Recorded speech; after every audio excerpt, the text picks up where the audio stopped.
അവിടുത്തെ എല്ലാ ഖുത്ബയിലും എല്ലാ ഉപദേശങ്ങളിലും ആവർത്തിച്ച് നബി തങ്ങൾ പറയുന്ന പഠിപ്പിക്കുന്ന ഹദീസാണ് നമ്മളും സാധാരണ എല്ലാ ഖുത്ബയിലും ഉപയോഗിക്കുന്ന ഹദീസ്. ഖൈറുൽ കിതാബി കിതാബുല്ലാഹ്, കിതാബുൽ ഏറ്റവും ഖൈറായത് അല്ലാഹുവിന്റെ കിതാബാണ്. വഖൈറുൽ ഹദി ഹദിയു മുഹമ്മദിൻ സ്വല്ലല്ലാഹു അലൈഹി വസല്ലം, ചര്യകളിൽ ഏറ്റവും ഖൈറായ ചര്യ മുഹമ്മദ് നബിയുടെ ചര്യയുമാണ് സ്വല്ലല്ലാഹു അലൈഹി വസല്ലം.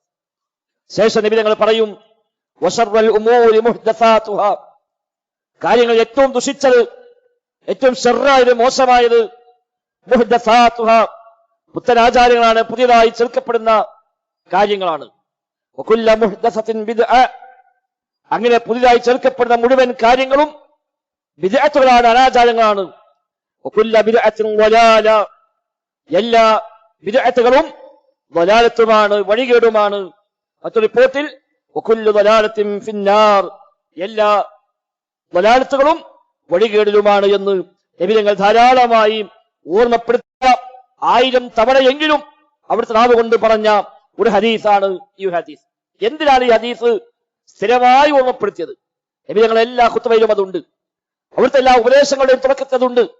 നബി തങ്ങൾ എപ്പോഴൊക്കെ ആളുകൾക്ക് മുമ്പിൽ എഴുന്നേറ്റ് നിന്ന് ഉത്ബോധനം നിർവഹിച്ചിട്ടുണ്ട്, അവിടെയെല്ലാം സാധാരണയായി നബി തങ്ങൾ ഓർമ്മിപ്പിക്കുന്ന ഹദീസാണിത്. എന്തിനാണ് ഈ ഹദീസ് ഇങ്ങനെ ഓർമ്മിപ്പിച്ചത്?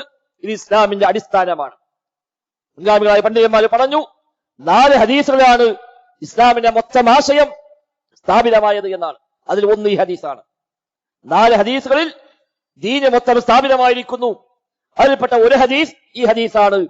പുതുതായി കൂട്ടിച്ചേർക്കപ്പെടുന്ന കാര്യങ്ങളെല്ലാം ബിദ്അത്താണ്, ബിദ്അത്തുകളെല്ലാം ദലാലത്താണ്, വഴികേടാണ്, വഴികേടുകളെല്ലാം നരകത്തിലേക്കുമാണ് എന്ന് പറയുന്ന ഹദീസ്, അല്ലെങ്കിൽ ആ ആശയമുള്ള ഹദീസ്, അതാണ് ഈ 4 ഹദീസുകളിൽ ഒന്നായി പണ്ഡിതന്മാർ ചൊല്ലി പറഞ്ഞത്. കാരണം ഈ അടിസ്ഥാനം സംരക്ഷിക്കാനാണത്.